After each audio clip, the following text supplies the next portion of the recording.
bioelectricity. Wow. Gotta be honest, little jealous. Hey, look. I got nothing on the OG. Think we should run tests tomorrow? A little voltage analysis? Oh, man. Yeah, sorry. I've been meaning to tell you, I'm not gonna be around for the next few weeks. Is this some kind of pee joke I don't get? No. MJ's headed overseas for the Bugle and requested me as her photographer. Kind of a working vacation for us. Oh, man. Look, I don't know if I'm ready to fly solo. I screwed up today big time with the helicopter. But then you delivered big time. You saved my bacon, Miles. I got lucky. Hey, I did this gig for 8 years without backup, and you better believe I screwed up lots of times. But that is how you learn. What's this? Christmas present. But first, you gotta take the oath. Oh. Okay. I promise to do everything in my power to protect this city. I promise.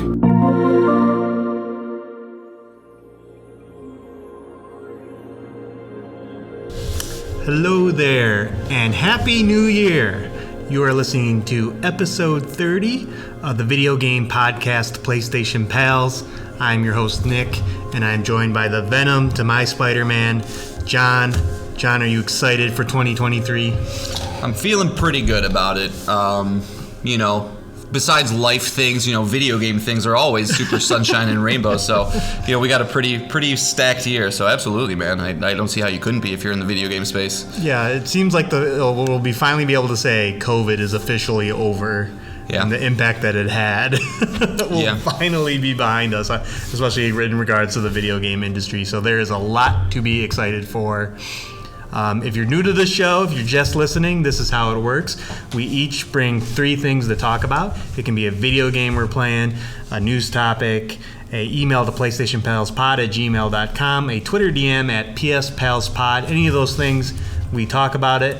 This episode will be a little different. We're still going to have 6 things, but this whole episode will be focused on this year in video games.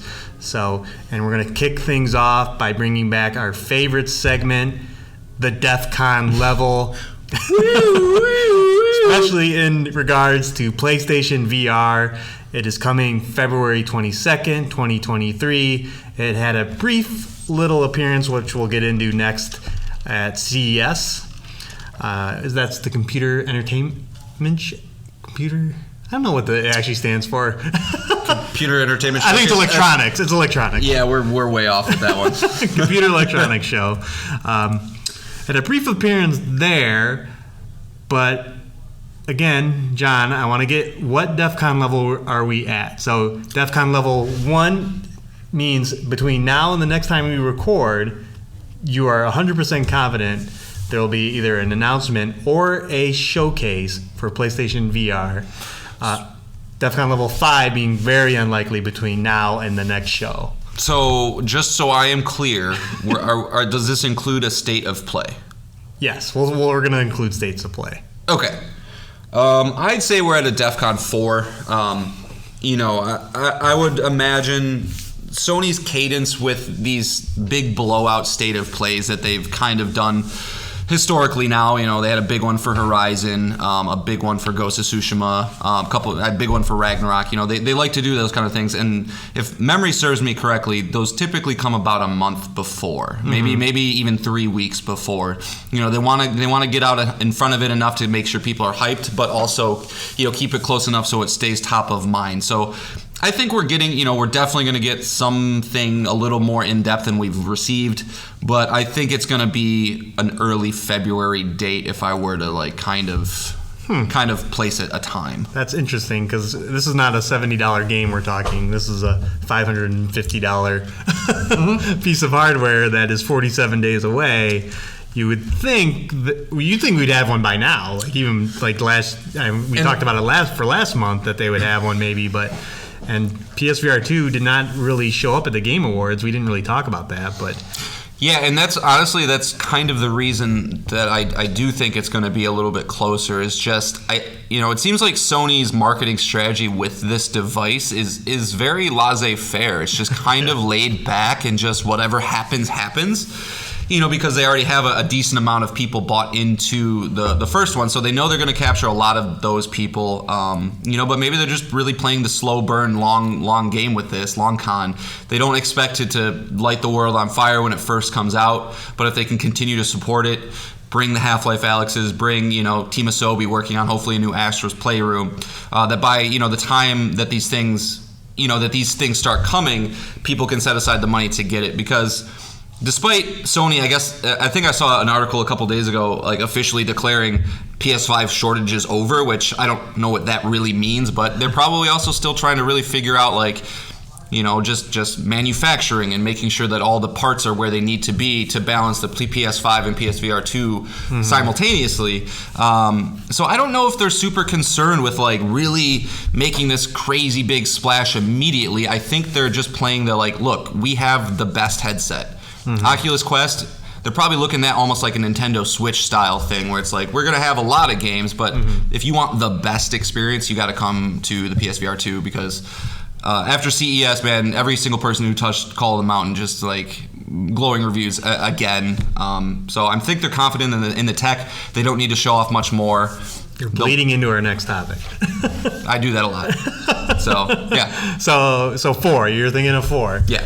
Okay, so not likely next week we'll have a show of any kind. No, or announcement. I don't think so. All right, I'm with you, though. I do think, boy, come on, let's go.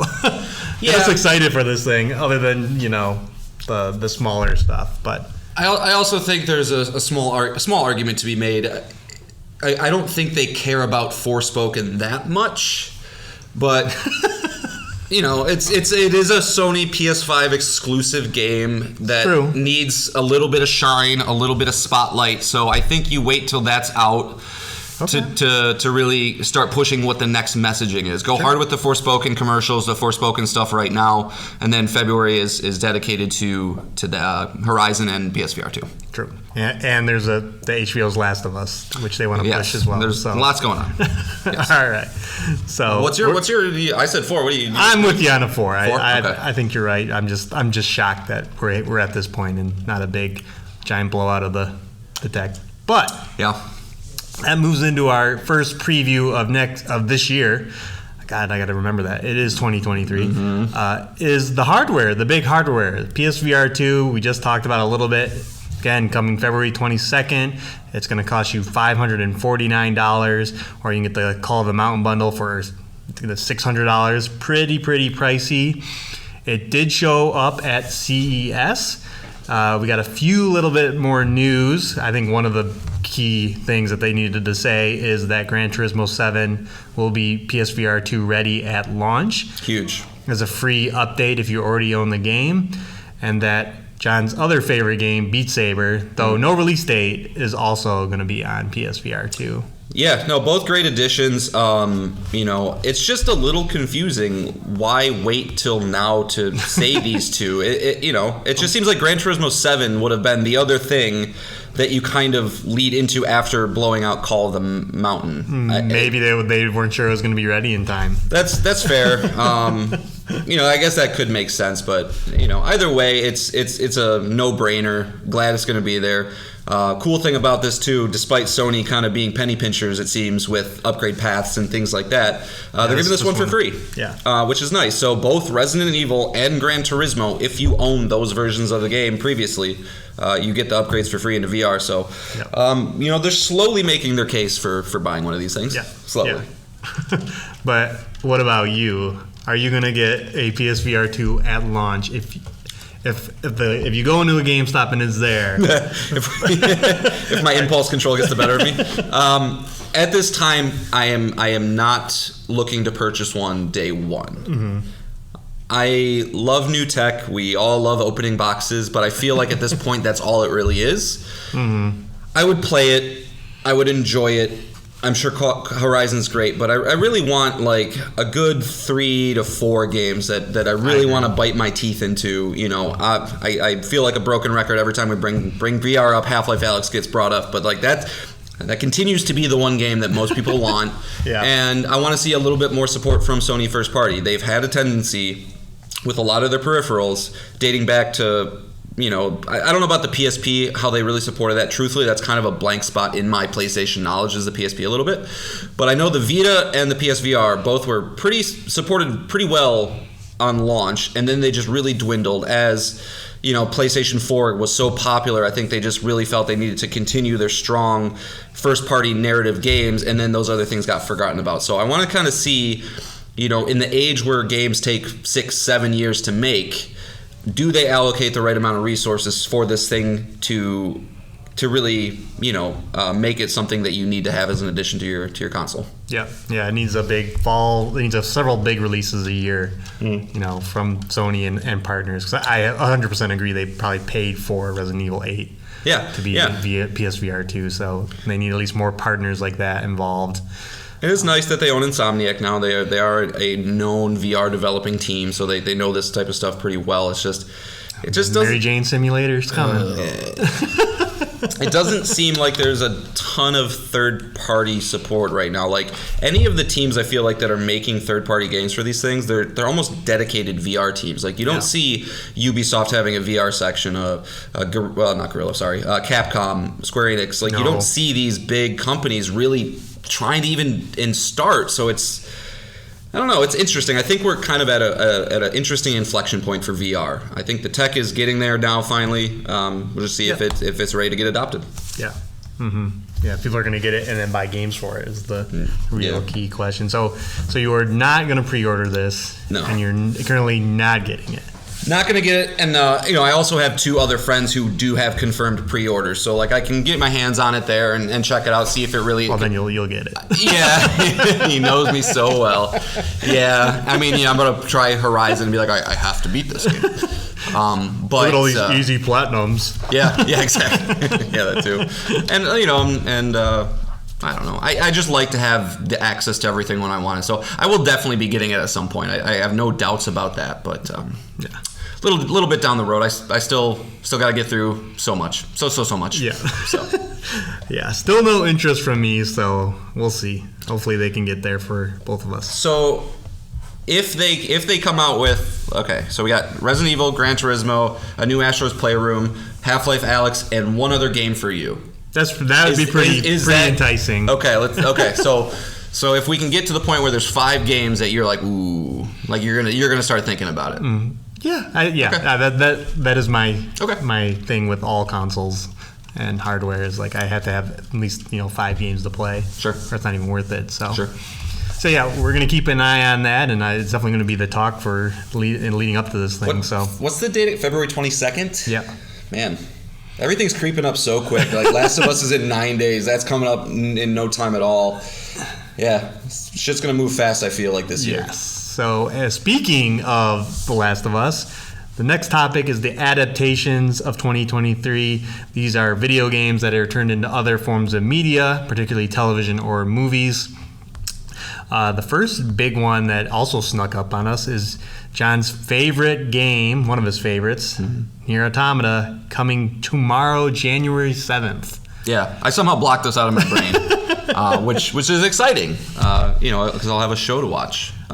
Is this going to do anything for you at all? I'll check it out for the show, and because you're going to be watching it, and it looks good. Like one of the first good signs, like even Edge Runners, Cyberpunk Edge Runners, as long as the animation looks really good, I'm usually in. This looks really good. Yeah. Like the animation is very. I don't know. Unfortunately I did not write down what studio is doing this. I'm horrible.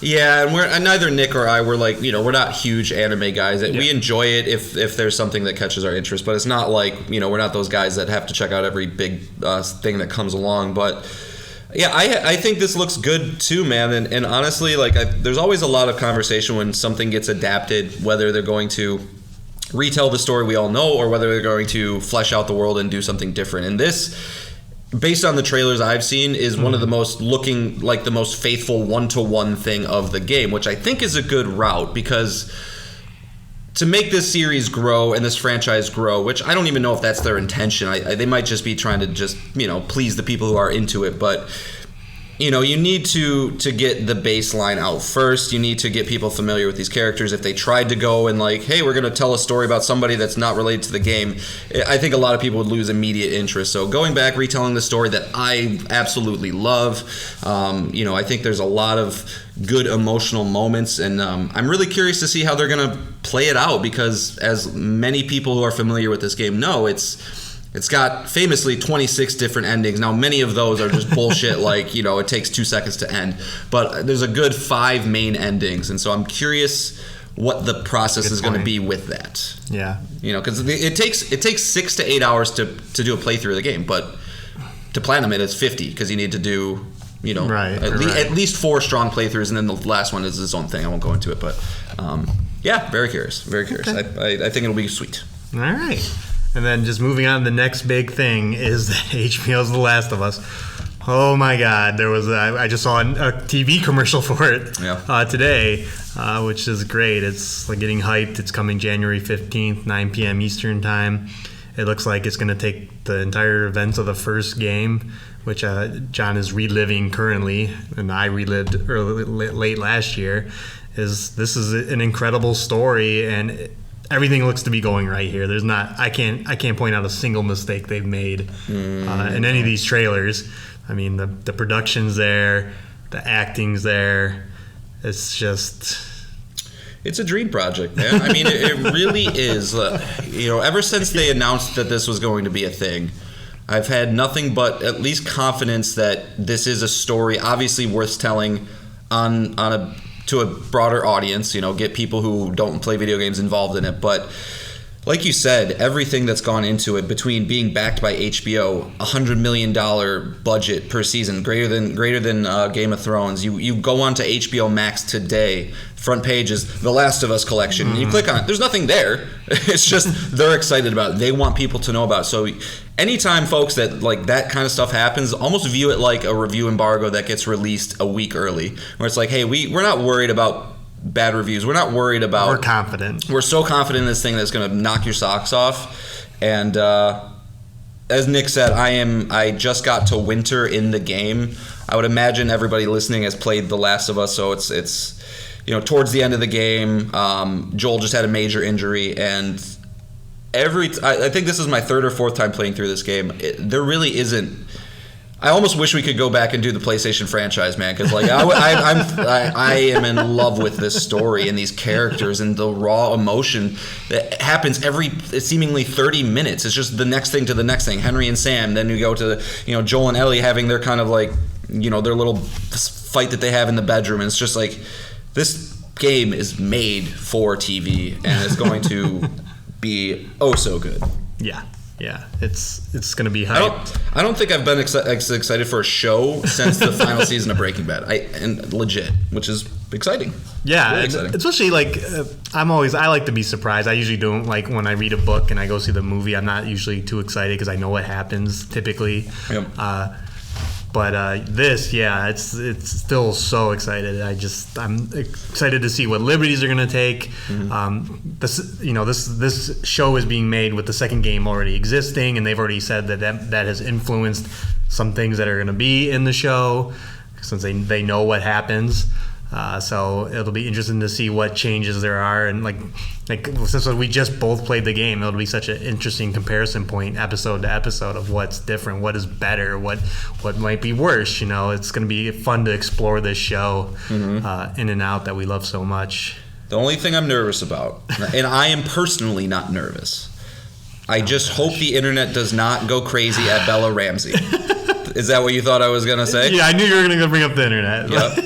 I just hope that... Spoiler alert, John. They will. I know they will, but they're going to be mad. They're already mad about the casting of... Just the way she looks. Sarah, his original daughter. I know. Just we know the toxicity that follows this franchise, the undeserved toxicity, and hopefully it's not a thing that saps a lot of the fun conversation around the show, but, I think Bella's going to kill it, personally. So, here's to hoping.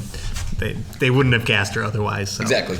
All right, and then moving on to the next big thing at CES, we got a peek at the Gran Turismo movie. It is coming August 11th. It is being directed by Neil Blomkamp. It has Orlando Bloom in it, David Harbour in it.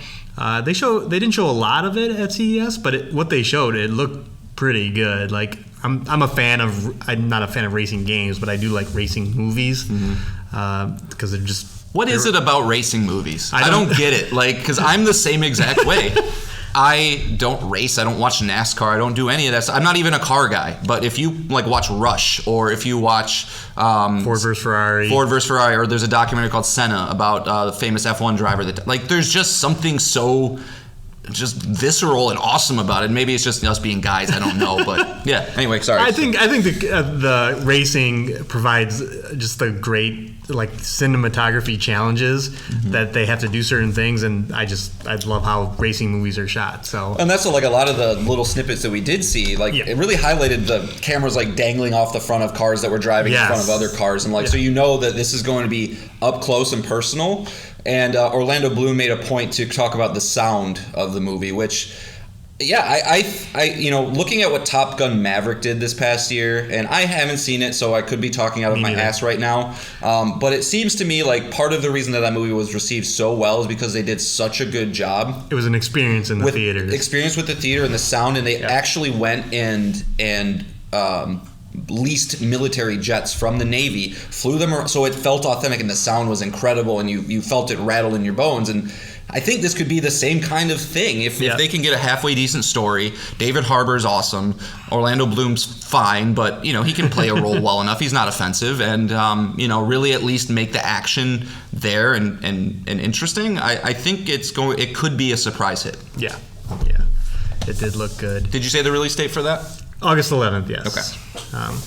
And then there's not really release dates for much things, but there is the Borderlands movie kind of hiding away. I'm sure we'll at least get a trailer for that this year, if it's not coming out this year. And also there is a Twisted Metal show.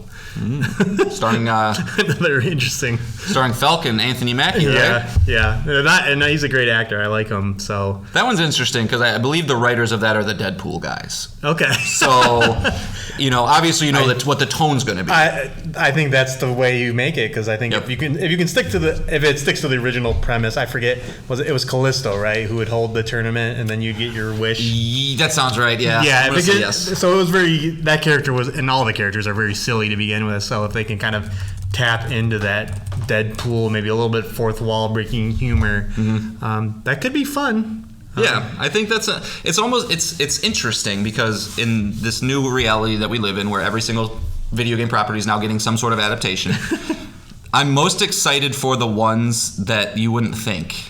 It's like God of War getting announced for TV show. I'm like, I don't know. Like it's such a specific feeling thing with a specific cast and a specific voice and a specific everything that it worries me. But when you take something like Gran Turismo or Twisted Metal that have these loose stories to begin with, but it's just like silliness and they're going to try and do what they want with it, I think you can get something out of that. God of War I feel like will make me angry. I don't know. I hope we'll not. see. Yeah, we'll see.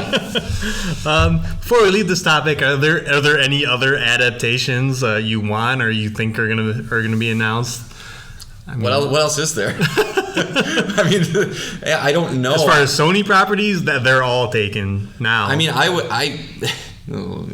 me, a Hades show would be cool. And I could honestly see that being a thing. Those are very those are fleshed out characters with wildly different personalities. Especially when you get into animated, anything can be. It's already got the gorgeous art style. But other than that, I don't know. It's Monster Hunter was a movie. So what? Everything's up there. But was there anything that you would want other than 80s? I don't think so, man. I mean, I'm sure the audience has gotten a lot of this from me, but I'm more of an original kind of guy. I've gotten very burnt out with just movie/TV. I don't know what you would call it. Not theming, but where it's just seems like everything is now, a video game property, an MCU thing, or a Star Wars thing, and that's fine for all those people. But like, I kind of want to get away from all that if we can. So I think the properties we have, cool, go forward with them. I just get nervous because if they are successful, it's just going to be more sequels of those, or we're going to get a Legacy of Kain movie and a Heavenly Sword movie, which I think they might have actually even said something about that. Now that I said that out loud, but yeah, I don't know. What about you? Oh, Metal Gear, of course. There was that rumored Oscar Isaac Metal Gear movie. That would be fun. Yeah, if they could do it right. I don't know how they could do it, but well. Hideo Kojima wants to do movies. You bring him in and you say, all right, man, you turn this thing into a wackadoo video game, now turn it into a wackadoo movie. Yeah, well, just because you make great video games doesn't mean you make great.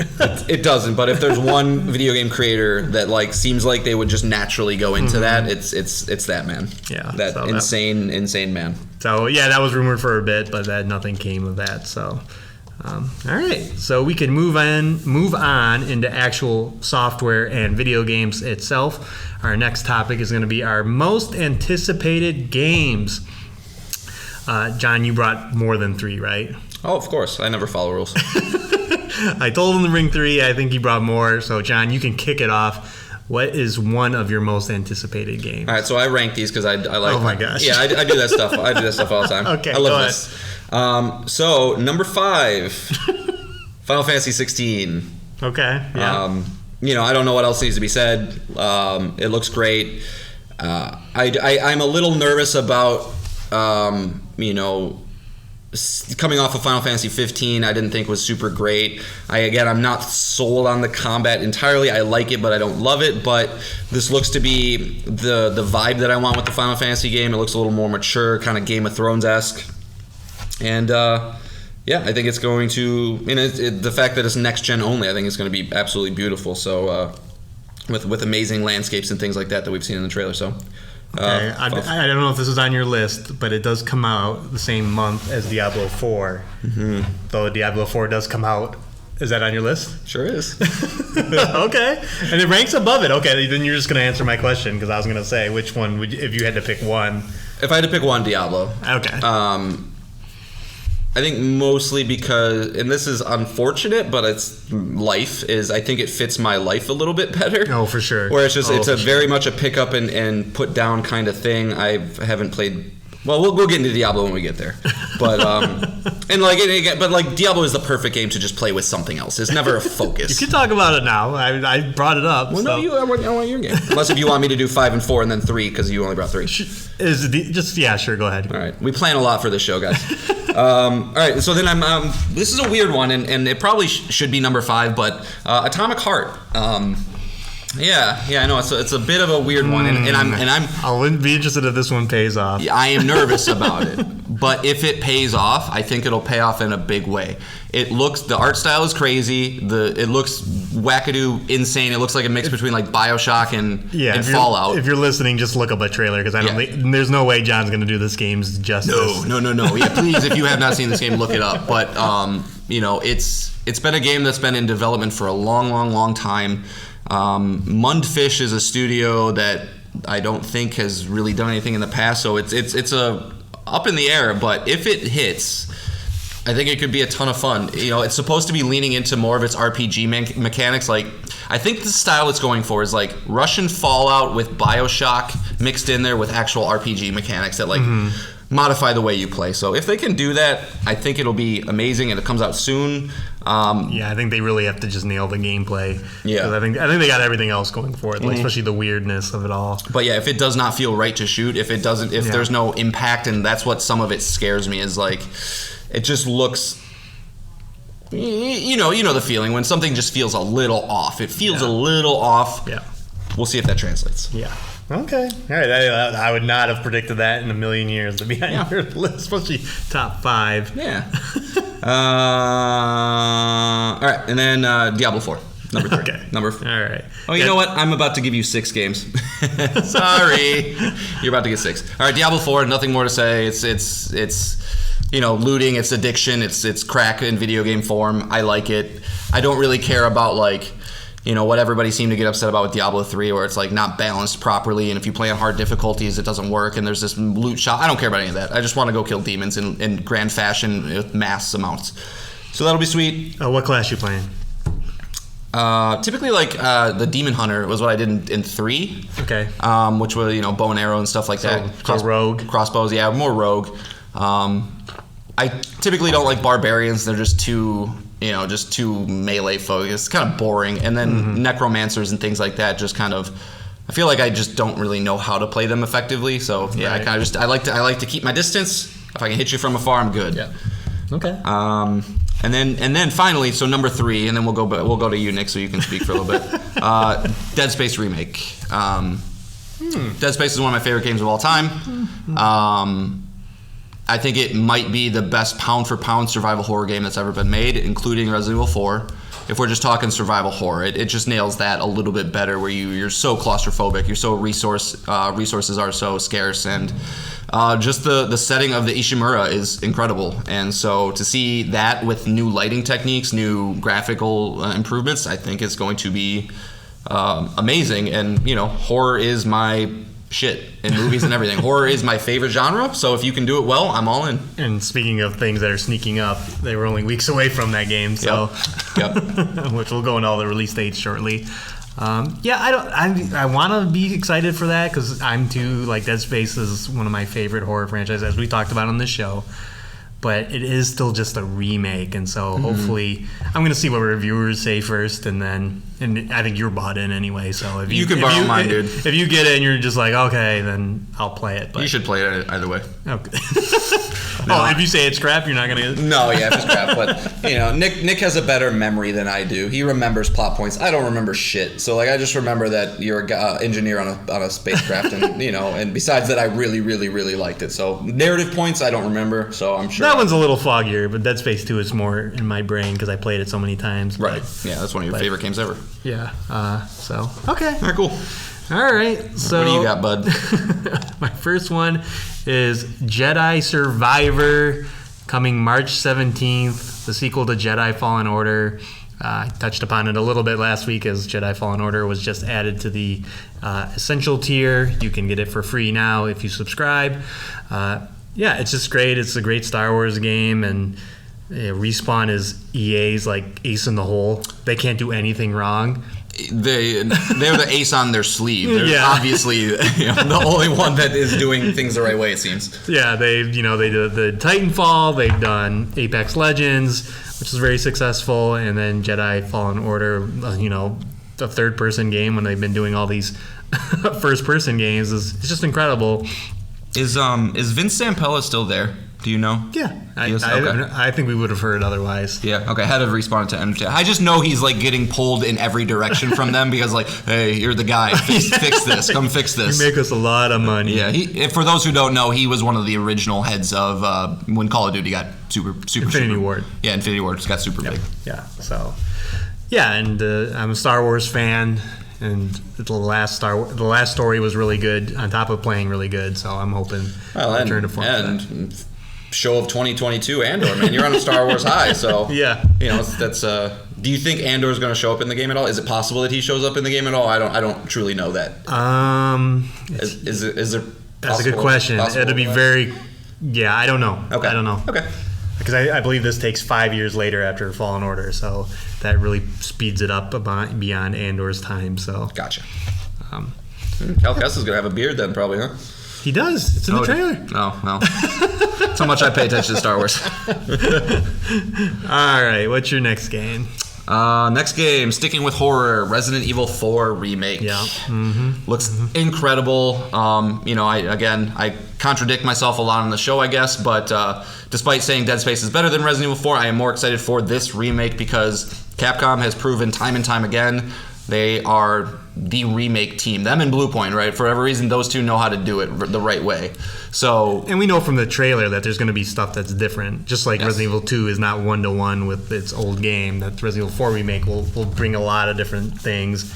And they won't. It's not going to be the same game for a lot of parts. You're not going to be like, Right. oh, this is the part where this happens, and then it won't For happen. instance, like that very first house you go into, right? Like in the original, it's just you go into the first floor, you go upstairs, and that's about it. But there's Right. a basement, a creepy basement there. So like they're obviously going to flesh it out. But what they're doing that's a really nice thing, I think, is that they seem to still have the campiness that the Resident Evil, franchise is known for. I think one of the very first clips we played on this show, it might have been, was it the first clip about Yes, it was. Leon and Ashley's Ballistic missiles. ballistic missiles. And he's still doing roundhouse kicks. And in the trailer, he made some comment about a cow, just like some stupid one-line joke while he's fighting, infected villagers. Yeah. So. It's going to be great, and I'm speaking of stories I don't remember at all. I don't remember much about 4 besides there's a little Napoleon guy running around, and you go on an island towards the end, and it's and I remember again really really liking it. So that'll be a day oneer for me for sure. Yeah, that's I'm sure a top game for just everyone in general, not just because Resident Evil 4 was such a masterpiece at the time. So. All right, moving on. I have to mention the sequel to my game, or expansion to my game of the year, Cyberpunk 2077, Phantom Liberty. It doesn't have a release date. It is coming this year. It'll star Idris Elba. Sorry, I just had to laugh with Cyberpunk saying that a game will come. Or I'm sorry, that CD Projekt Red.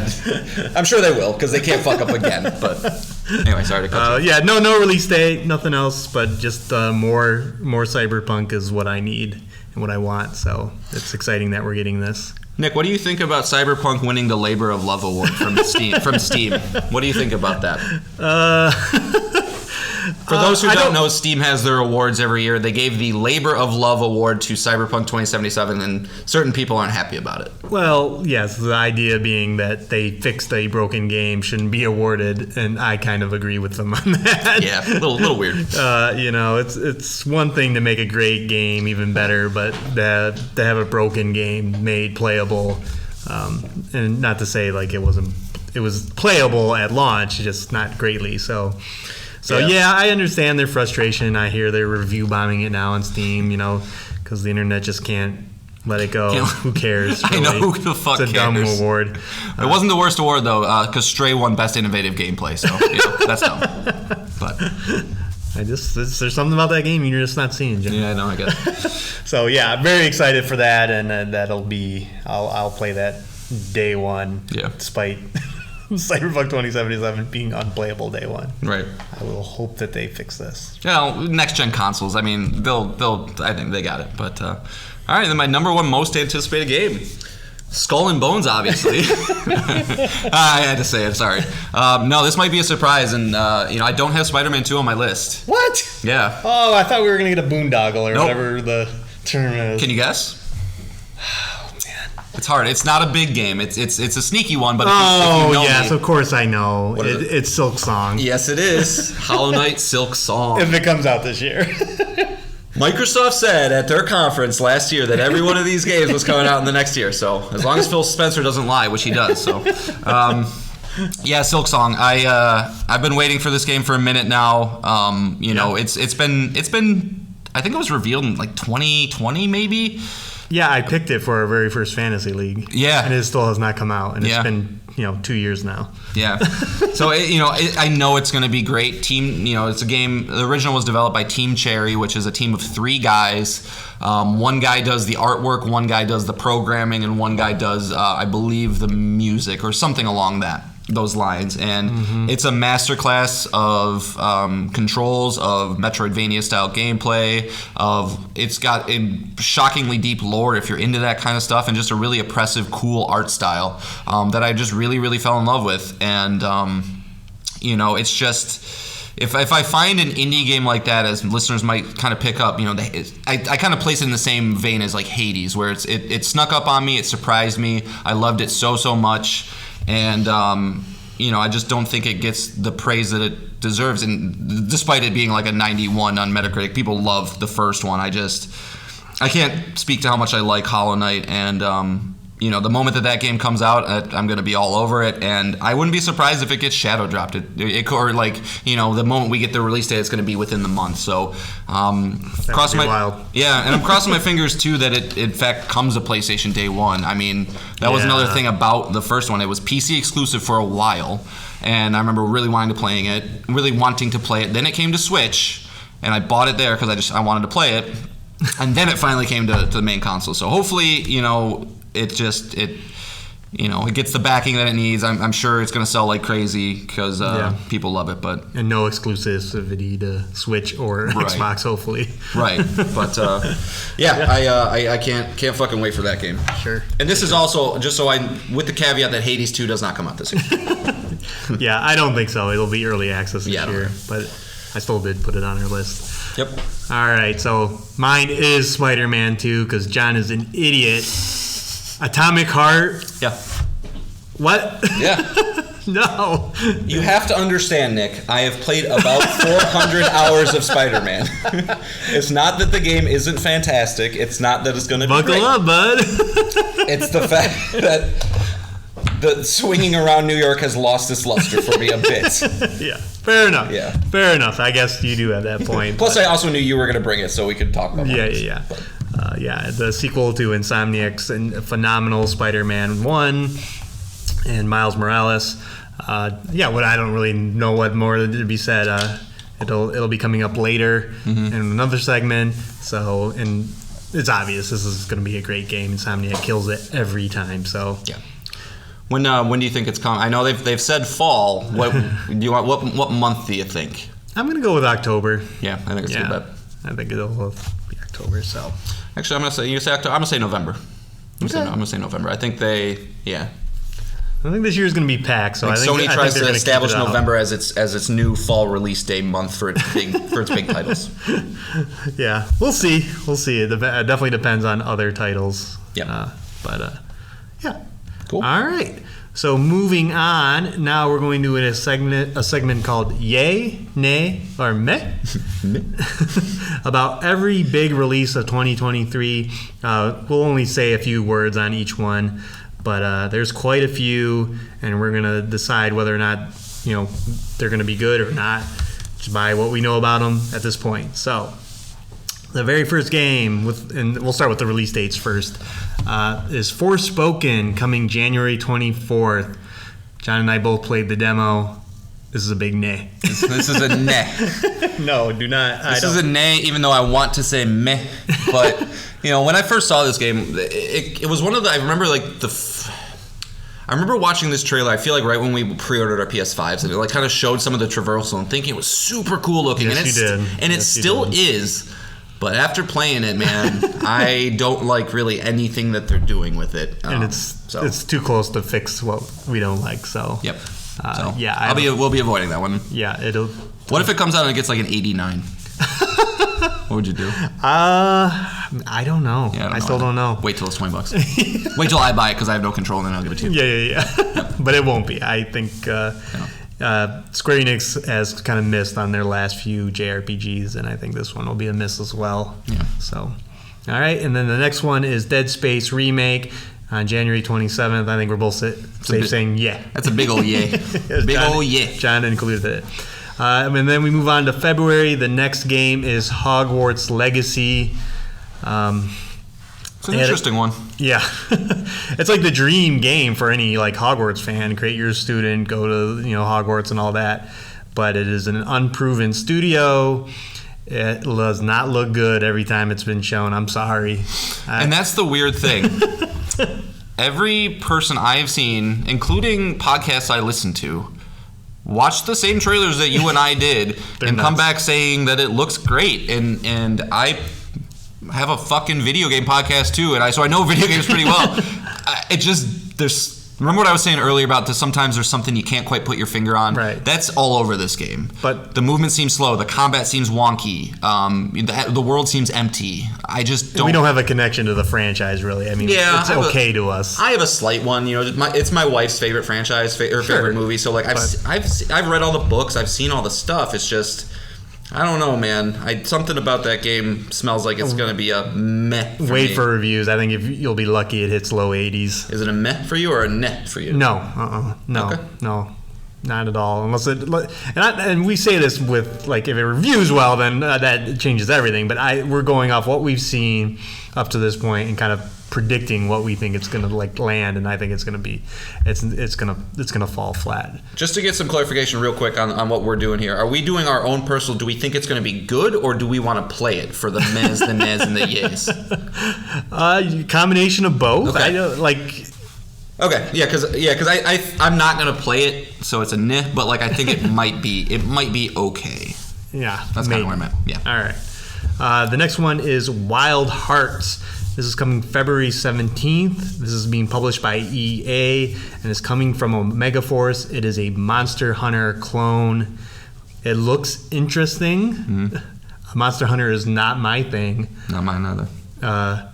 Omega Force, not so great either, as they have brought the Dynasty Warriors games, and as much as I love the Dynasty Warrior games, I don't think they're going to be good. So what are you going with? I'm going with no. I don't think this is going to be good. As good as it looks, I think there'll be something wrong with it. Okay. I'm definitely in the meh category. Closing in on a yeah. I have a weird feeling about this game. I think the monster design is amazing. You know, if they can come out with a large roster of cool, unique designed monsters with the mechanic of this weird building thing that they have, if they can nail those two things, I think they have at least something that's going to be well received and pretty popular. It's hard to say. Again, we're not Monster Hunter guys, so having experience with that and like how those games play, they're just long in the tooth for me. I don't want to fight the same monster and just hit him with my big sword over and over again for 20 minutes. But I think that this one has a chance at least. Okay. Yeah, I don't know. But it's a meh. It's not, Yeah, it's a no for me, but we'll see. Yeah. Moving on, we have Like a Dragon Ishin. It is coming February 21st. This is a Yakuza game from that franchise. It is a remake of one that came out quite a while ago. It is set in feudal Japan, but it includes all of the same characters, but different samurai versions of them. So I'm going to go with a maybe on this one. Okay. Because I liked Like a Dragon so much that this might interest me, even though that one is very different. This is another third-person fighting game, like the normal entries in the franchise. Yep. But again, if they can land what I love, the culture, the characters, and all that, I might check it out. Yeah, I think this is a yeah for me. From a good game standpoint, I don't know if I'll have the time to play it. I'll want to, but with so many other things coming out. But the Yakuza franchise just continues to prove me wrong. When that franchise immediately came out, and I just kind of dismissed it as I thought it was another Grand Theft Auto kind of thing. And then when I finally played it, I was just so taken back by what it actually was. I listened to the Easy Allies for a long time, and they all loved it, and so they kind of forced me to play Yakuza 0. And it's one of the most probably surprising game experiences I've had, where I was actually interested in the story. The characters were great, and the combat, while simple, fit the style of the game pretty well. And so if you can, keep that same cool cast of characters, in my opinion, a cool setting, feudal Japan's better than Kamurocho. Is that the city? I think the one in Like a Dragon was different. Yeah, it is different. But I think the old ones were Kamurocho. So feudal Japan, cool. Give me a sword, cool. I think I think it could be another surprise hit for a lot of people next year. Okay. Yeah. All right, and then Atomic Heart, obviously John's because it's better than Spider-Man 2. I'm on the fence maybe on that one. So we'll see. Yeah, it is truly a game that's going to live and die by its review scores. Yeah. I'm just hopeful. I'm hoping it's good, because after seeing Judas again, and I was like, man, like there really is this like weird style that's not done a lot, and sure. Hope they can nail it.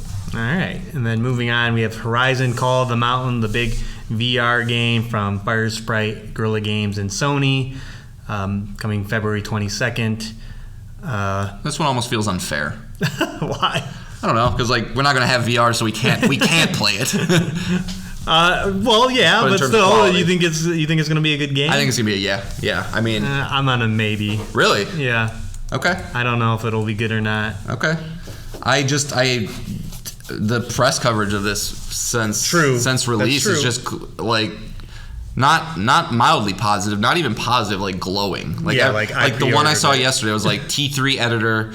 The moment after taking off the headset says, "I'm going to pre-order one." Oh, of these. yeah. So like that kind of stuff tells me like if it it seems like it's got something. Yeah, but it is also VR, and it's like, okay, you're in it for 20 minutes. Wow, you're playing a couple hours. We'll see. Yeah. You know, that it keeps that momentum. But so. when you play VR, and I know you've never owned one, but you almost need to, you have to approach it differently than your standard 40-hour Right. sitting on a couch game. Like Right. it really is its own special thing. Like Astro's Playroom, one of the best gaming experiences I've ever had, bar none. I couldn't play it for more than 30 minutes at a time just because I was like, my eyes would start to hurt, I'd get mildly nauseous, whatever the case.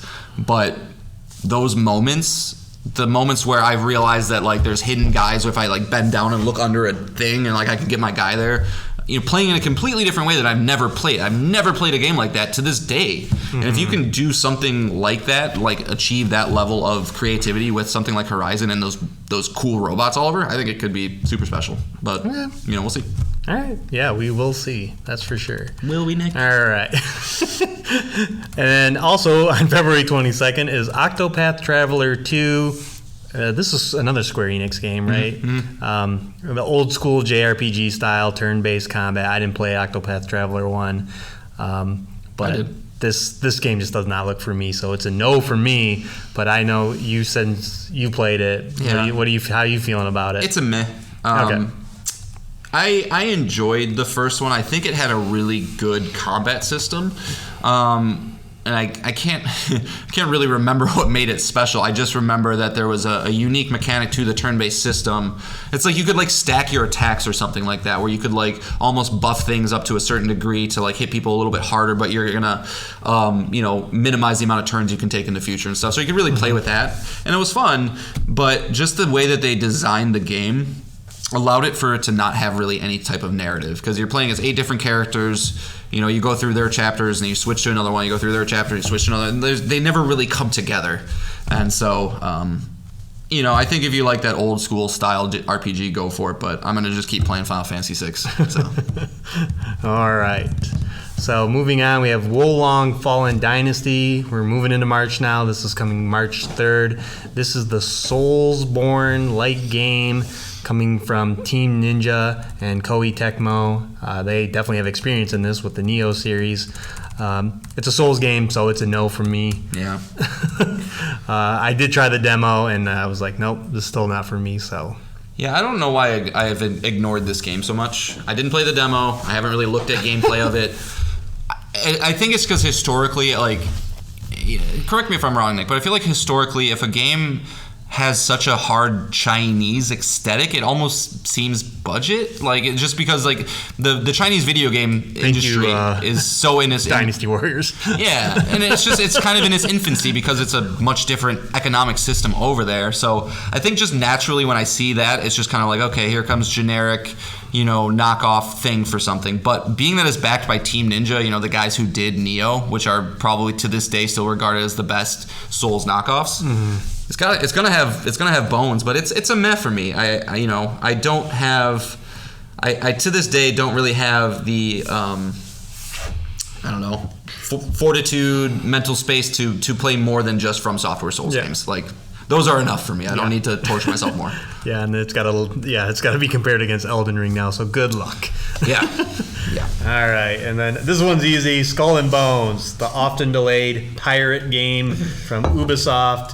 And they're Singapore, or is it Singapore? Yeah, Singapore. Yeah. Studio, hard nose, Yep. all around. Yep, that's a hell no. Okay. Moving on. I feel so bad for that team, dude. I do. When you see those presentations they put together and like, oh, look at our game, it's so cool, and then you just know, it's gonna come out. It's just, ugh. John, we have a lot of games to go through, so Shut up. Just letting you know. Yeah, but So Yep. No for that. Next is March 17th, Jedi Survivor. Obviously, that's a yes from me. It's a meh for me. Sure. Yeah, I know. It should be, Soulsborne, Star Wars game, but I don't know. It's, I haven't played the first one, and, you know how I feel about Star Wars. Yeah. Dumb opinions. Moving on, Resident Evil 4 Remake coming March 24th. Obviously, yes from both of us. Yep. And then we move into April, and the DLC for Horizon, Burning Shores, will be coming. We have learned a little bit more details about this, that it is, and the big one being that it is PS5 only. I think I'm going to try this. I think this is going to be a yes. I held on to my copy of Horizon just for this. I think I might check it out. I think it's falling in a nice little period of nothing's really coming out in April as of right now. You got about 25 days to beat Resident Evil 4 Remake. The thing about that though for you is you got 7 days to beat Jedi Survivor. Then so you're gonna have both of those to finish up. But I'm kind of with you, man. I initially wasn't really excited to look into this, but just the idea of it being PS5 only is exciting because everything is always better when it's PS5 only, but the fact that we can also kind of compare it directly to the original game, which was PS4, PS5 cross, is kind of an interesting thing to do. But, at the same time, I'm not super stoked on it, but I think it's going to be good, and I think I'll play it. Yeah. And you just might not play it at launch. Yeah. All right. And then on April 28th, we have Dead Island 2. Just announced again last year that it had come back. No for me. Yep, that's a no. I'd probably play Dying Light before this. Yeah, there's better games out there. The biggest thing about this game is it's changed studios 3 times. And it's currently with Dan Buster right now, who did Homefront: The Revolution, which is like a 50-something. Yeah, we talked about that. Not a lot of faith in the team, and Torture Development screams issues. Yep. All right, and then moving into May, we have Suicide Squad, Kill the Justice League. This wasn't in your top 5. I didn't do a top 5. I did top 3. This wasn't in your top 3. Dude, Arkham City. Okay, all right. No, it's hard to say about this game. I mean, it's going to be 8 years, almost to the day, since Arkham Knight came out. Mm-hmm. That is a little scary. It's a game not like the Arkham series at all. It's an open world 4-person co-op game. Is that even going to be fun by yourself, or is the experience going to be great? It's fair. There's 4 different characters to play. There's a lot of unknowns here. So I want to like it. I bet the attention to detail, the quality will be there. But yeah, will it be fun without 4 people? Because it's a big ask for 4 people to spend $70 so you can play a game together. So yeah, I mean, we could definitely make it happen, but the hardest part is like setting aside the time for all 4 of those people to get through it. It's it's not possible. But it's a meh for me. Like, I'm definitely gonna keep my eye on it, and if it reviews well, I'll be there instantly. Nick, what did you put on the? We had a question the other day. What's the greatest video game of all time? I know you put A Link to the Past, right? Yeah. But I believe you once said Arkham Asylum. I did. Mm-hmm. It's crazy, like from the team who made Arkham Asylum. It's a meh, huh? I mean, like I said, it's not. If this was some Arkham game, it would be instant number 1 across the board for everything. Yeah. But since it's so wildly different, and we've not seen we haven't seen how the game actually. We've seen gameplay, but we've never actually seen like how the actual game functions. Like, how do I get side quest? How am I exploring the world? What happens if I want to be Harley Quinn? Am I hot swapping instantly? Are they AI controlled and following me around? There's just like not a lot to know, and since it's been 8 years, something happened. It's all good questions. Yeah. Yeah, it's a meh for me too. Looks fun, but I'm with Nick. Like there's always something tough about a game that's designed around a group of people. The only time that I can remember, there's 2 games I can remember like having a good time with when that's not the case, is the Borderlands series and the Diablo series. So We'll see. All right. So moving on, we have Street Fighter 6 on June 2nd. That big month of June with all the releases. This is a no for me. I didn't play Street Fighter 5 at all. I'm not going to probably play this at all. So You're a fighting game guy or you're not a fighting game guy. I mean, that's all there is to it. Yeah. And this one, like we mentioned, I believe when we did the Game Awards coverage, it's moved the needle further away from me wanting to play it. It just looks very Gen Z, bright colors, cool dialogue, things like that. And so I'm good. I'm good with that one. Diablo 4 comes June 6th, right after this. And I think that's a yes from both of us. That's a yes for you? Nice. Good. Yeah. Good. Yeah, yes for sure. Yeah, that's going to be a very You want to play it together? That's Ooh. very possible. It's Ooh. very possible. What's your character? Oh, Necromancer. Okay. For sure. Perfect. And then also in June is Final Fantasy 16 coming June 22nd. That is easily a yes for us. That game is going to be huge. It is, yeah. All right, and so that leaves the games that we have a release date out, but I mean that's a pretty stacked first 6 months. Like It's not bad, man. If everything comes out and there's no delays, which it will happen, that's unavoidable. Yeah, but that is pretty dope. And I'll get Tears of the Kingdom in there too. If you're a Switch player, you're gonna get the Zelda sequel, which that's bigger than any of these. That's honestly. an easy yay from everybody. Yeah. So first half is stacked. Did you want to just go through these real quick and just give a quick yay or nay on the TBDs, or just leave? Yeah, I did plan on going through them. Cool. We did have Hollow Knight Silk Song as a TBD. Biggest yay. Yeah, it's not my thing, so again. Is it a nay? Well, for me, yeah, there's no way I'm going to play it, but I would... Coward!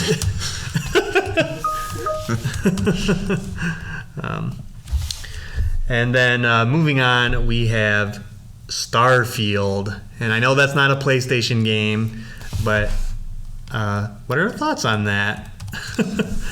I still don't think it's going to be good. I have this sinking feeling that It's really hard. Bethesda's not going to move the needle from Fallout 4 to this. This will just be open world or space Fallout 4. Yeah, that's what everybody's kind of thought with, they had that brief trailer of gameplay and some of the character models and things, and so they're like, okay, it looks a little bit better, but not what you want. And I try when I talk about this, I gotta try to separate my PlayStation bias, right? Despite having all three consoles, I am PlayStation bias. But I think this game is game's going to be received similarly to Fallout 4, where it came out, it got an 87, good score.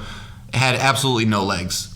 People played through it and they're like, I liked it, but that wasn't that good. And I think especially with this game, where you're touting 1,000 planets, it's going to feel boring and empty. I don't know if there's any team that can make that feel good. And how buggy will it be? It'll be buggy, and so I think it's going to be a meh, and I think it's going to just be a pretty mixed review game. I don't think it's going to come out like Skyrim did and everybody loves it.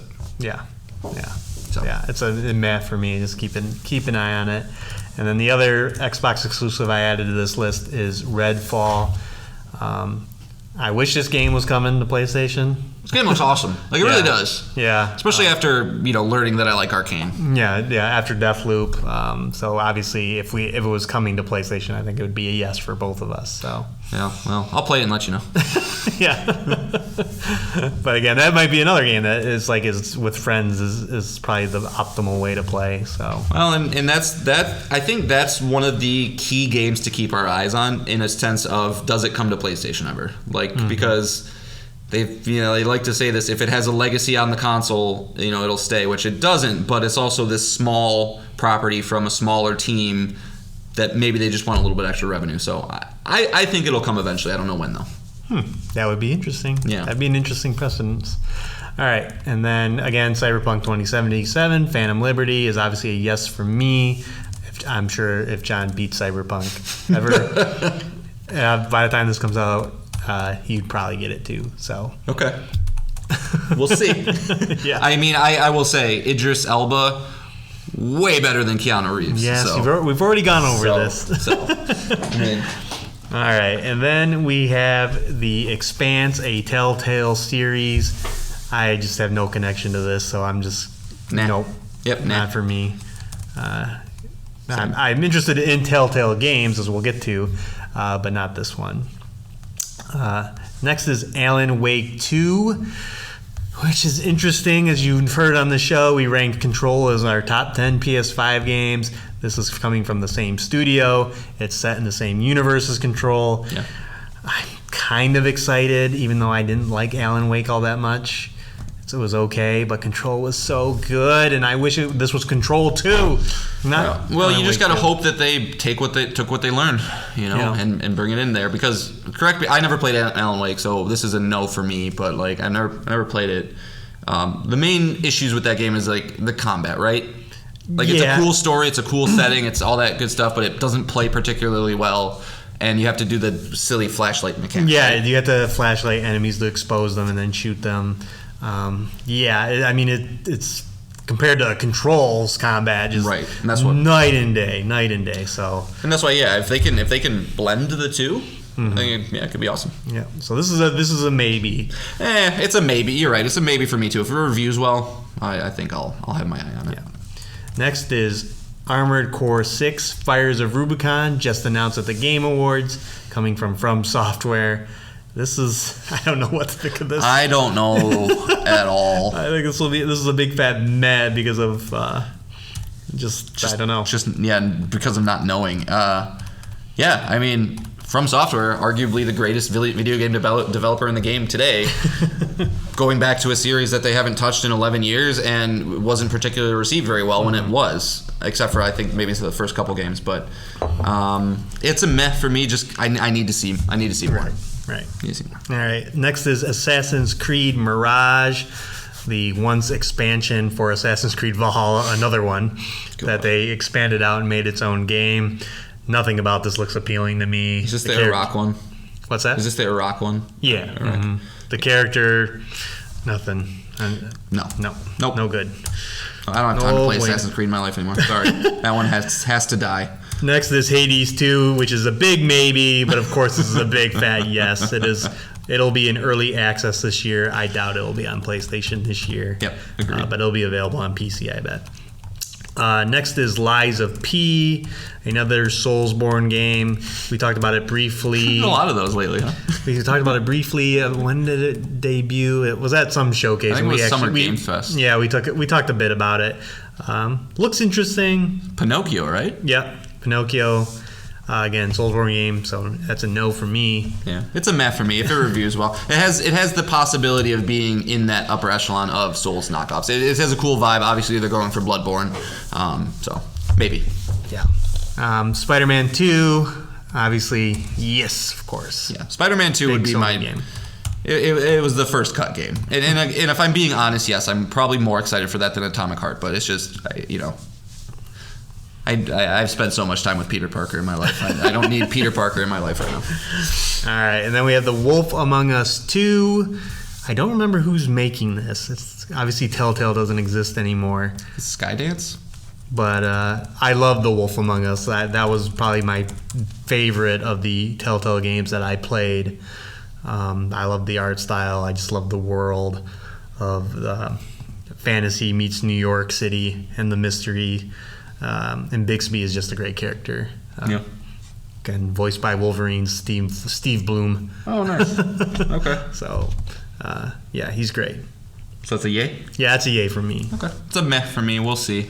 I played The Wolf Among Us. Played it with my wife, actually, so it was kind of cool. I like the art style, I like all that stuff. I never got pulled into it super hard, but I agree. What's his Bixby? Yeah, Bixby. Yeah, he's a good character, so maybe. Next is Space Marine 2. I don't know. I like the first one. I'm going to say no. This might have to be fast on these last few. Yeah, wait for sale. I don't know nothing about it. Next is Avatar Frontiers of Pandora, the first-person Avatar game. We haven't seen anything of. It's first person? Yeah. Mm-hmm. Oh, man, did not know that. Yeah. Weird, okay. Yeah. And I usually would say I hate first-person games, but obviously since last episode, I can't say that anymore. I'm just not into this world, and it's going to be Far Cry formula game, Assassin's Creed formula game. We know what to expect. It is massive, which is the Division team. I mean, out of all the teams at Ubisoft, they are probably the best, at least in my opinion. I liked the Division a lot. and it's probably an interesting world to explore because it's all fantasy. It probably elements. fits video games pretty well. Yeah. I don't know. God, John, fine, maybe. Hey, isn't that the point of the podcast to discuss, Nick? All right? Maybe. To have differing opinions and change opinions. Yeah, it's a maybe for me, too. Yeah. And again, I don't know if that game's coming this year. It's, winter of On the positive side, Nick, it's Ubisoft. Within 3 weeks of release, it will be $20. Yeah, that's true, too. So don't worry. Don't think about it too hard. All right, we have Banishers, Ghost of New Eden. We just don't know enough. Yeah, that's the one that looked like God of War, right? This is from Don't Nod. Yep. Yeah, it's a no for me. We have Remnant 2. That's a no for me. That's a yay for me. What? This was actually, I almost thought about putting this on my top 5 too. It's funny because John doesn't know the backstory of this game. When we first met, this was one of the games he told me to buy and play. I don't know. I know the backstory. And it was okay. Nick never wanted to play with me. No, it's fun. It's like you're not a Souls guy. It is a third person shooter Souls game. Really hard enemies, really hard combat. But I don't know. It's procedurally generated, which is interesting. But I got my eye on that one. If they can improve upon the first one, I think it could be something really fun. All right, I'm going to save the next one for the very last because it'll kick off a big discussion. Sure. But then we also have Silent Hill 2 Remake scheduled for this year. That's a no for me. Again, it's Blooper. It's a franchise that I just never connected with anyway, so... You know what I appreciate about you, Nick? You know your tastes so well. Oh, my computer just died. Cool. I've been gaming a long time, so... Yeah. That's a meh for me, simply for my love of horror. I hate that they gave that game to Bloober Team. Apparently they earned it. They had this big pitch meeting, I guess, from Konami where everybody got to throw their ideas out for it, and they won. So that's cool. But that's such a shaky team. So that's a wait for review score kind of thing. Sure. Next we have Final Fantasy VII Rebirth. That is a big if for coming to 2023. Yeah. I don't think they can release Final Fantasy 16 and this in the same year. It'd be dumb too. But this is a huge yes for me. One of my definitely most anticipated games that is currently announced. So. Yep. It's a yes for me as well.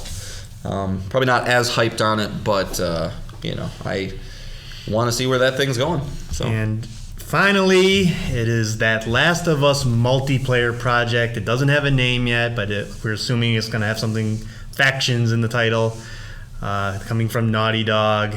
This will be their first true 100% multiplayer project.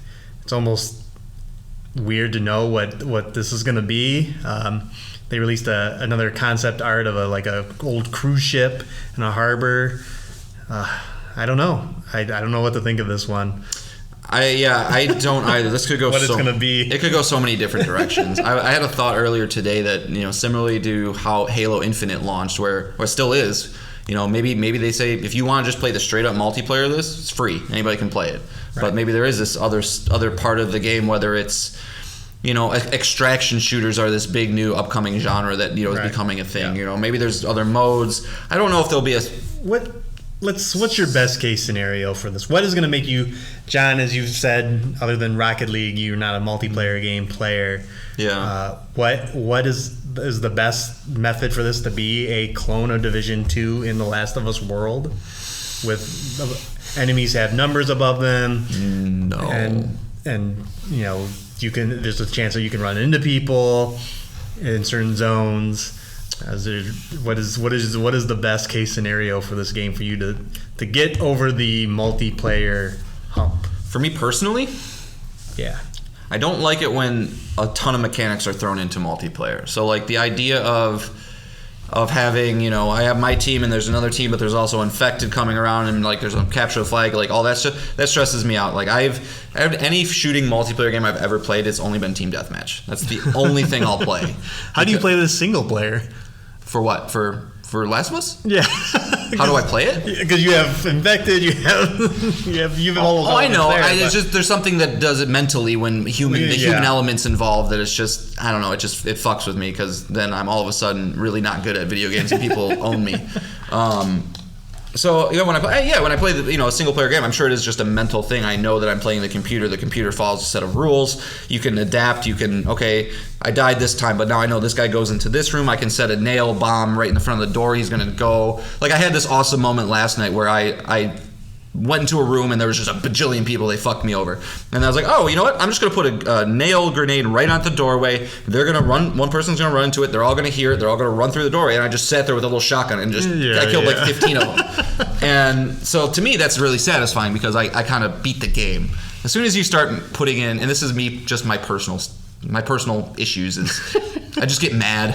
I get angry. Yeah. And so I don't know. So best case scenario for me. As long as if it just has like a 6-on-6 multiplayer mode with a cool map, I'll check it out at least. That's it. That's it, man. It'll have that.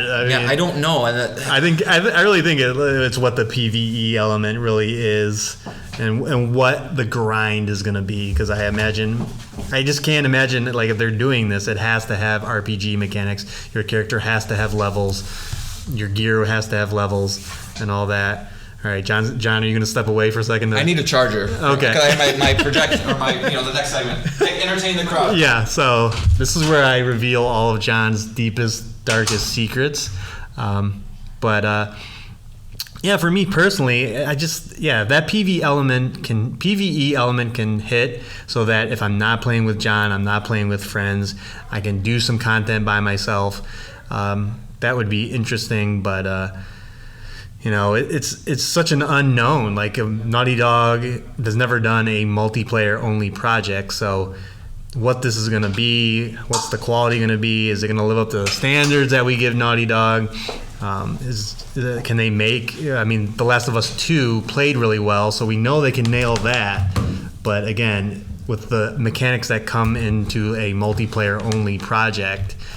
And maybe the scope of this we're getting too big. Maybe what John said is what it is. It's just going to be a bunch of different multiplayer modes and smaller scale, and not have a persistent open world. Is this even a $70 game? This is a good question. Like, I don't know.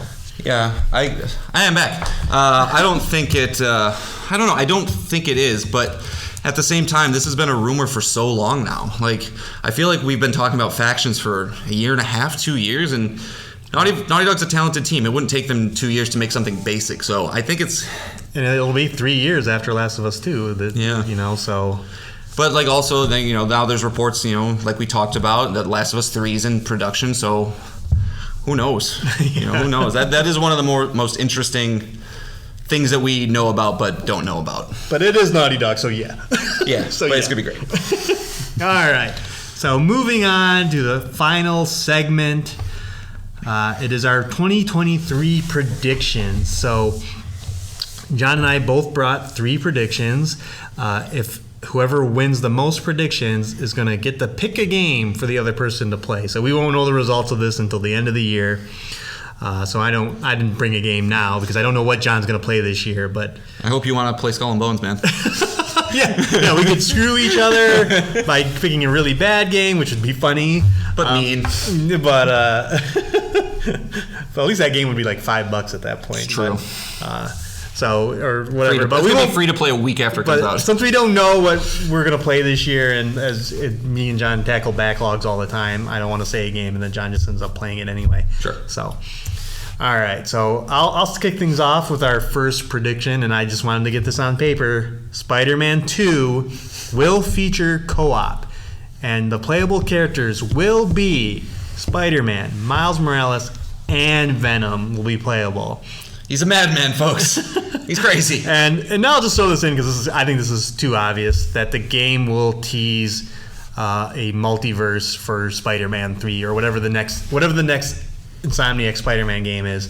It'll involve the multiverse. It'll have Spider-Gwen. It'll have the other different Spider-Mans. It just makes sense from a gameplay perspective to have a bunch of different Spider-Men that you can play in the next game. So. Yep. No, I think that's a great prediction. I think you're definitely right with the co-op angle. Miles and Peter, at least. I just can't envision a game where you play as all 3 of them because you almost would have to have an entirely separate campaign. Like that's I don't see them like. So there's two things. Would you have the ability to be any of them through the entire game, or is it going to be sectioned off where you're like kind of doing specific things as specific people? That's a good question. I think I think at some point you'll be able to pick whoever you want to be. Okay. And play as you want. But I think there will be segments where and you'll have to get to a point in the story, I think, to unlock Venom. Right. Have they said who the main villain is? Have they said like? No, but I obviously Norman Osborn. We haven't seen Green Goblin yet. Yeah. Sorry, there's going to be some spoilers here for Spider-Man 1. We don't really know much about Venom in this world of Spider-Man because it looks like it was teased that it was Harry Osborn's going to be Venom, but normally it's Eddie Brock. So there's a lot of unknowns here. We don't have to get too into discussing the game, but that is my prediction. We'll see as hopefully we learn more about this game very soon. All right. So, as I was kind of talking about with the Last of Us show earlier, I have a very high opinion of how this thing is going to turn out. So, this is kind of a lot of info. We can pick what you want from the prediction. Sure. So, I think the Last of Us show is going to be received extraordinarily well, regarded as one of HBO's best, and come award season we will see Emmy nominations. Now, this is not part of it, but I do think this is the level we're talking, folks. It's going to get a Best Show nomination. Pedro Pascal is going to get Best Actor nomination. Bella Ramsey's going to get Best Actress nomination. And then I think you'll even see maybe Nick Offerman and Anna Torv get nominations too. I think it's going to be that good. But following the season finale, we're going to get the next state of play. The PlayStation Showcase. That's going to be when the PlayStation Showcase happens. Is going to be in March after the show airs. Okay. And then that's when we're going to get the big blowout of what all the teams are working on. So we're going to see factions, and it's going to have a summer release date. So here's the prediction, right? Last of Us show comes out. It's very good. Right after the show finale hits, we then get the PlayStation Showcase in March. Factions with a summer release date. Okay. How's that sound? That sounds good. Okay. So, does it have to get all the Emmy nominations? No, that part I just wanted to throw in just because just to kind of prove because then we have to wait till next. How about we change that part? Because obviously the show is probably going to be very good. Yeah. The modifier is that it wins Best Adaptation at the Game Awards. Okay. So Best Adaptation and then your showcase idea and then the summer release date for it. Okay. Like it. All right, lock it in. All right, my next prediction is Blue Point, who is responsible for the Demon Soul remake that was at the launch of the PS5, is in fact doing another remake on top of their other side project, and that game is Metal Gear Solid. They're going to announce it this year. I'm not going to say it's going to release this year. But they are in fact doing it. There will be new sections of the game, and they'll be bringing back the voice cast: David Hayter, Jennifer Hale, yeah, and everyone else. So that is my prediction. I've been trying to get Nick to believe that they're working on a Metal Gear Solid remake for a long time now, so I feel like this is a little bit of theft, but no, I think that's really solid, man. I mean, there's been rumors about that for a bit. Obviously, it's probably the biggest franchise in existence that hasn't been brought forward really at all, and Blue Point's the team to do it. The interesting thing about it, though, like you said, is they have another side project. They've been on record saying that the next evolution of the studio is to make their own thing. So, Metal Gear Solid remake I feel like could be small enough that that they could be working on two projects at the same time. Yeah. The other small little wrinkle though is that there is, on November 11th there was an article saying that Metal Gear Solid 3 remake is starting to look like a done deal. So I wonder if it would be weird if there was two separate remakes being worked on by two different teams. Be interesting if Blue Point's either doing a big thing with many of them, or maybe they are just doing 3. I don't know, but there's a lot of conflicting information out there. Again, it's been the generation of remakes, so it feels like this one is due. Yep. So, all right, my next one. So, despite the Nintendo Switch continuing to sell at a record pace, I believe we will see the long-rumored Switch 2 this year. Furthermore, I'm going to say it's going to show up at the E3. So when I say E3, can we agree that it's just June. just the Summer Games Fest, Yeah, E3, whatever? That's fine. Yep. I'm not really care about when it's announced. Okay. It'd just be announced. So it's going to be announced, and they're going to say that Metroid Prime 4 will be launching alongside it. Okay. Yeah, I think that's the fun. That'll be the interesting part because I'm 100% on a Switch 2 being announced this year. So. Yep. All right. Seems right. And this is my prediction you didn't hear, John. The PlayStation 5 will get a UI overhaul with the entire home screen getting more vertical, more customization, personalization options, Discord integration. It'll still be cross-media, but the interface as we know it, the kind of all your little games there, and then the game takes up the entire screen, that is going to be moved away as they kind of like make it the PlayStation 5 UI more to your liking. And I think customizing that is a very strong way to go. Yeah, I think your canary in the coal mine there is the Discord thing, because that's such a big deal to the people who it's a big deal for. It's not really for me, but especially PC players, they obsess over Discord. It runs their everything, and so I feel like to effectively integrate it into our ecosystem, you almost need to kind of remodel some things. And so taking the opportunity to kind of do a little bit more, add folders, add themes back in for some people, those seem to be kind of some of the main sticking points. I mean, we are due for a new big firmware update. It hasn't been one in a while. Not since September. Okay. So all right, and then for my last prediction, we see the return of Uncharted. This will be not led by Naughty Dog. This is going to be developed by Sony San Diego, and it's going to be a soft reboot positioning Nathan. Spoiler alert for Uncharted 4. You all should have played it by now, but the game ends. You've seen Drake's daughter, so I think the torch is going to be passed to her, as you would expect. Developed by Sony San Diego, spring 2024. Yeah, I think that's. Again, I think we're going to get another movie announcement at some point, too. Yep. So I think it just makes sense. Let Naughty Dog continue with Last of Us, pass the torch, and move the franchise over. And it just makes a lot of sense. You can bring returning characters for brief cameos, Sully, Drake, Elena, all of them. Yeah, it's 8 years since 4. That's who was the voice actress for the daughter? Do you remember off the top of your head? After we looked her up. Caitlin Devers, I think is her name. Booksmart was a movie that she was in that people kind of liked. Yeah, she was in Justified. Yeah, she at the time, very small speaking part, but this is an actress that could carry a whole game. Yeah. So this just makes a lot of sense, and it would be very fun. I would love the twist of the female, because I loved. Lost. What is the Evangeline Lilly? No, was it no? Uncharted Lost Legacy. I love that game. Chloe. Yeah, the story in that, and the so I think it just makes a lot of sense. Like get more, especially with again Last of Us 2 playing so well. Yeah, I would be very stoked for another Uncharted game. Yeah, just let Naughty Dog give all their secrets to Sony San Diego. I say them because they do the show, and I feel like if you could increase a team's capacity, you could that'd be a good place to do it. But I'll give this to you even if you don't get the studio's different. Okay. Fair. I'll be very excited because I think everything else is pretty good and would be very fun. Nick and I were talking a little bit. Just the idea of like you were saying how she's off on an adventure and she gets a phone call from her dad and what are you doing? Nothing, Dad. Yeah, bullshit. I'm just shopping in Paris, Dad. We're just having a good time. And meanwhile, she's hanging off the back of a train or something. Something just exotic. So yeah. So it could. I think it'll be a thing, and it's about due. Yeah.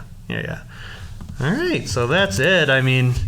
This is going to be a great year. I just have this feeling, as we mentioned at the start of the show, like COVID is forgotten. At least it's not over yet, and then it'll be around forever. But that game development will be on schedule, and just that Sony has had their cards of their chest for so long. And We don't know anything about Spider-Man 2. We don't know anything about beyond, Call of the Mountain and this Horizon expansion. Like, there's just so much we need to know and see, and I'm very excited. The second there's a PlayStation showcase, maybe, Right. that also talks about PSVR 2 and other things. We're just gonna lose our minds. Yeah, Housemarque is Returnal came out not too long ago, but like they could show what they're working on. You got obviously Sucker Punch, you got Sony Bend, Pixel is a smaller team, but who knows what they're doing. Team Asobi. Yeah, dude, there's so many, and the teams they just bought, Haven, lots of exciting stuff. All right, so this is gonna be a great year, great time to podcast as we just started. So Year 2, baby. So for song, we're going to kind of combine the new year and the old year. We're going to bring back old year's artist, Bear McCreary, award-winning Bear McCreary. And Of God of War fame. Yes, and has been featured on here before. But now he's doing a different game. He's doing the track for Forspoken. He's doing a song called Phrase Theme. John and I just listened to it before we recorded, and it's pretty dope. It's Bear to a T. It's interesting, being that Forspoken is a game of a girl trapped in a foreign land, from like New York. You can definitely hear the modern beats mixed with fantasy things in the music, which is cool. All right, and then for teases for next week, I do want to give my Neon White story. John, you've been playing more Neon White. Yeah, it's great. You should try it. And I've been playing some card games. Marvel Snap, of course, but also Inscription and Marvel's Midnight Suns, a game that I passed off on this very show, and currently kind of enjoying it. So, what about you, John? What do you got to tease for next week? I'm gonna get Last of Us done, so I'm gonna get that platinum, which will be nice. Not a lot to report on it, but obviously want to try and get that done before the show. And then. I kind of have a trifecta of games that I might jump into, Inscription being one, finishing Neon White, and Elden Ring. Those are the three. Yeah. So small project. Well, yeah. So it's like I probably will go into Neon White, try and get that done, and then Elden Ring is it's so intimidating, and even with that guide that I have. And in typical John fashion, it will be none of those games. It'll be a completely new game. It'll be Norco or something else. Yeah, it'll be whatever the extra games are next month. Yeah, we'll see. So, and we do have a listener email we're going to read next week. So, a lot of good stuff. This is going to be a great year. So, I hope you enjoyed the show, and we will see you next week with 6 more things. Bye, guys. Happy New Year.